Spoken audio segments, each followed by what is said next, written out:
Hello दोस्तों, नमस्कार, good morning. आज हम बात करेंगे हिस्ट्री एनसीईआरटी क्लास 6 और चैप्टर नंबर 6 को। इसको हम डिस्कस करने वाले हैं।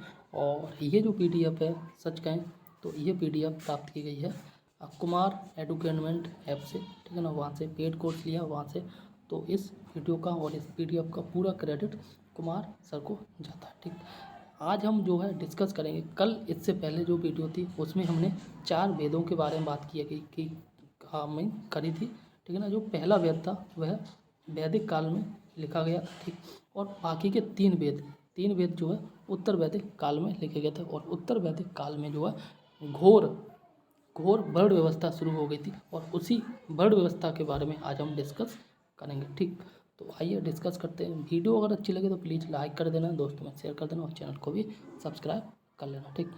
कुछ लोग कैसे शासक बने, ठीक है ना। उस समय जो है कुछ लोग शासक बन गए और कुछ लोग जनता रहे, ठीक। आज से लगभग 3000 साल पहले जो है राजाओं के चयन के कुछ तरीके में कुछ बदलाव हुए थे, ठीक। आज की तरह से उस समय जो है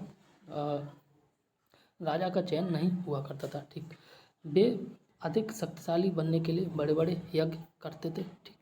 और इस यज्ञ को जो अश्वमेध यज्ञ कहते थे। राजा और अश्वमेध यज्ञ जो है वह क्या हुआ करता था, राजा अपने घोड़े को मतलब उस पर एक अपनी टीका टिप्पणी करके उसकी जिससे पहचान करा जाए की जा सके कि वह उसी का घोड़ा है, या कह सकते हैं कि उसके गले में, यानी कि घोड़े के गले में कुछ विशेष प्रकार की माला आदि का डाल दिया जाता था और घोड़े को जो है आज़ाद कर देता था, ठीक है ना। आज़ाद घूमने के लिए इजाज़त दे देता था। और घोड़ा जिन जिन राजाओं के क्षेत्रों में जाता था, ठीक है ना, अगर घोड़ा स्वतंत्र रूप से उस राजा के क्षेत्र में गया और उस राजा ने कोई विरोध नहीं किया, तो जिस राजा का घोड़ा हुआ करता था, जिस राजे ने घोड़ा को छोड़ा है, ठीक, तो उस राजा का वह क्षेत्र हो जाया करता था ऑटोमेटिक। और अगर राजा ने विरोध किया तो राजा जो है, जिस राजा ने घोड़ा छोड़ा है, ठीक है ना, तो उससे वह युद्ध करता था। फिर बाद में पता चलता कि किस राजा की विजय हुई है, तो उसका वह क्षेत्र हुआ करता था, ठीक। इस पूरी प्रक्रिया को जो है अश्वमेध यज्ञ कहते थे, ठीक। आइए डिस्कस कर लेते हैं। और इसमें जो है यदि कोई दूसरा राजा घोड़े को रोकते, ठीक है, तो लड़ाई लड़नी पड़ती थी। यदि कोई अन्य राजा इस घोड़े को अपने क्षेत्र में अनुमति दे देता था तो श्रेष्ठता स्वीकार जो है करता था, ठीक। आगे बात करें वर्ण व्यवस्था के बारे में, तो वर्ण व्यवस्था के बारे में यहाँ पर देख लें, ब्राह्मण, क्षत्रिय, वैश्य और नीचे जो है शूद्र, ठीक। नीचे जो है यहाँ पर शूद्र की बात की गई है। तो जो ब्राह्मण की बात की गई है, इसमें जो वेदों का अध्ययन और जो है अध्यापन का कार्य करते थे, ठीक है ना। मतलब ऐसे व्यक्ति जो वेदों का अध्ययन करते थे और वेदों को पढ़ाते थे, ठीक, एज ए टीचर, तो वे लोग ब्राह्मण कहलाते थे। एंड यज्ञ करना और जो है उपहार प्राप्त करना इन लोगों का प्रमुख कार्य हुआ करता था, ठीक। क्षत्रिय लोग जो वह जनरली शासक हुआ करते थे, लड़ाई लड़ते थे युद्धों में, ठीक है ना, और उपहार प्राप्त करते थे, ठीक। आगे बात करें वैश्य, ये जनरली रूप से व्यापारी हुआ करते थे, ठीक है ना। व्यापारियों में जो है किसान होते थे, चरवाहे और व्यापारी होते थे, ठीक। एंड आगे बात करें शूद्र के बारे में, शूद्र जो है अन्य 3 समूहों की, मतलब ऊपर के ब्राह्मण, क्षत्रिय और जो वैश्य, इन तीनों जो समूह थे, यानी तीनों वर्ण थे, इनकी जो है सेवा करते थे। शूद्र अन्य 3 समूहों की सेवा करते थे और कोई अनुष्ठान नहीं कर सकते थे, ठीक है ना। मतलब वेद पुराण इनको जो है ये लोग नहीं पढ़ते थे, इनको पढ़ने का कोई अधिकार नहीं था। किसका? ये जो है शूद्रों का, ठीक। आगे बात करें यहाँ पर जो है 5वीं यहाँ दे रखी है, ठीक है ना। और इसमें जो अंत्येष्टि और दाह संस्कार करते थे ये लोग, और तथाकथित प्रदूषित लोग थे, ठीक है ना। हालांकि ये लोग भी इसी शूद्र कैटेगरी में ही आते थे, ठीक। आगे बात करें जनपद के बारे में, जिला, ठीक है ना। तो यहाँ पे बात की गई है वह स्थान जहाँ लोगों जन ने बसने पहले कदम रखा, ठीक है ना, और वह जो है अपना घर बनाया, वह स्थान जनपद कहलाया। जन मतलब लोग, पद मतलब पैर। सर्वप्रथम जिन स्थानों पर जिन लोगों के द्वारा पैर रखे गए वह स्थान जनपद कहलाया गया। जनपद के राजा के रूप में पहचाने जाने के लिए बड़े बड़े यज्ञ किए गए। एंड आगे बात की जा रही है कि इन राजाओं ने भूमि और उसके लोगों पर, ठीक है ना, इन राजाओं ने भूमि और उसके लोगों पर जो है शासन किया, ठीक। आगे बात की जा रही है फाइंडिंग्स फ्रॉम जनपदा, ठीक है ना, जनपदों से खोज। जनपद जो मिले इनसे किस चीज़ की खोज की गई उसके बारे में यहाँ पे बात की गई, ठीक। तो यहाँ बात करते हैं सेटलमेंट्स के बारे में। तो मतलब निवास, ठीक है ना। हस्तिनापुर, अतरंजी खेड़ा और दिल्ली में पुराना किला में जो बस्तियाँ देखने को मिली है, ठीक।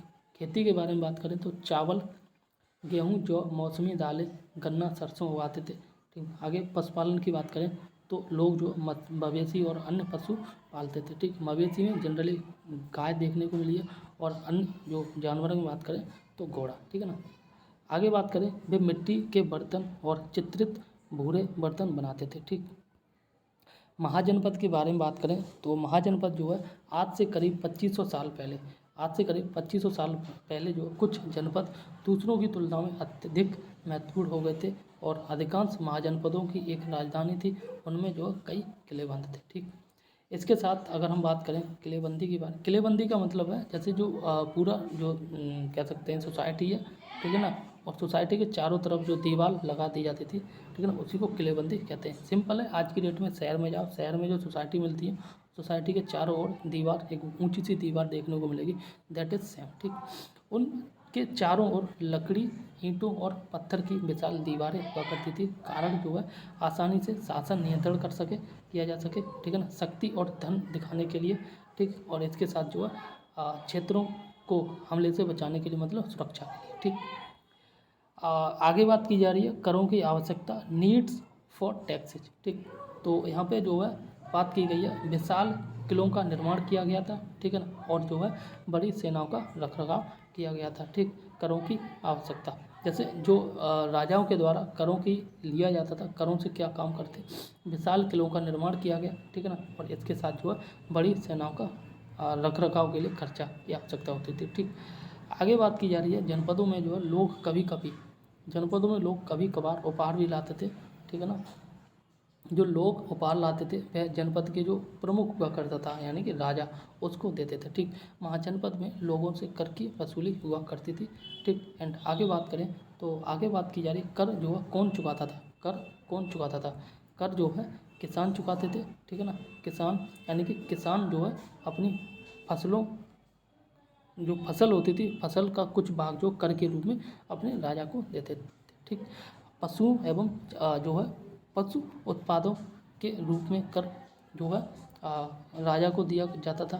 पशु उत्पाद का मतलब है जैसे पशु के द्वारा प्राप्त किया गया दूध आदि को जो है राजा को दिया जाता था कर के रूप में, ठीक। एंड आगे बात की गई खरीदी और बेची गई वस्तुओं पर कर लगता था। एंड आगे राजा के लिए मासिक एक दिन काम करना, ठीक। एंड मतलब एक महीने में एक दिन राजा के लिए काम करना, राजा के महल में जाके काम करना, एंड वनोपज के रूप में जो कर दिया जाते थे, ठीक। और ये जो है शिल्पी का लोग हुआ करते थे जो काम करते थे, और ये शिकारी एवं संग्रह करता।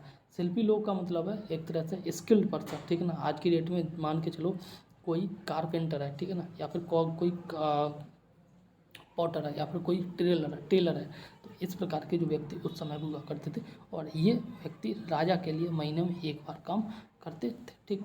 आगे बात की जा रही है कृषि में जो परिवर्तन, चेंजेज इन एग्रीकल्चर, ठीक। तो इसमें जो है लोहे के फाल और लोहे के उपकरणों का बढ़ता उपयोग देखा गया। बीज बिखरने के स्थान पर धन की रोपाई की शुरुआत की गई है, ठीक है ना। शुरुआत में लोग जैसे आज की डेट में बात करें जैसे गेहूँ जो है बो दिए जाते हैं, मतलब उकेर दिए जाते हैं, ठीक है ना, और बाद में जो है धान की रोपाई की गई, ठीक। रोपाई की शुरुआत की गई। मिट्टी को पलटने में सुधार किया गया, यानी कि हल्की जो है उन्नत किस्म आई एंड अनाज का अधिक उत्पादन देखने को मिला, ठीक।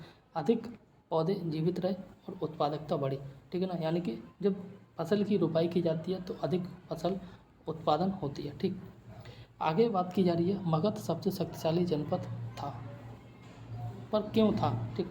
तो उसके यहाँ पर कारणों को डिस्कस किया गया। मगध क्षेत्र में जो है उपजाऊ मिट्टी हुआ करती थी, एंड पैदल सैनिकों और रथों की विशाल सेना हुआ करती थी।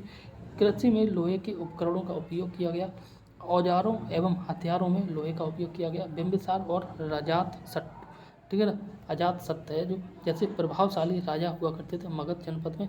एंड आगे बात की गंगा और सोन जैसी महत्वपूर्ण नदियाँ जो इसमें बहती थी। एंड आगे बात की जा रही है सेना में प्रशिक्षित हाथियों का जो है प्रयोग भी हुआ करता था। ठीक, आगे बात की जा रही है वज्ज के बारे में।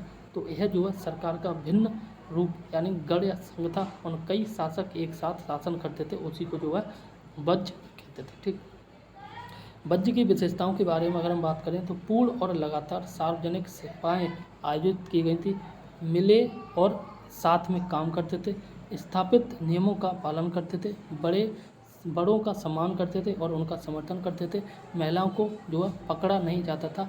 एंड आगे बात करें तो विभिन्न मतों के संतों का सम्मान किया करते थे।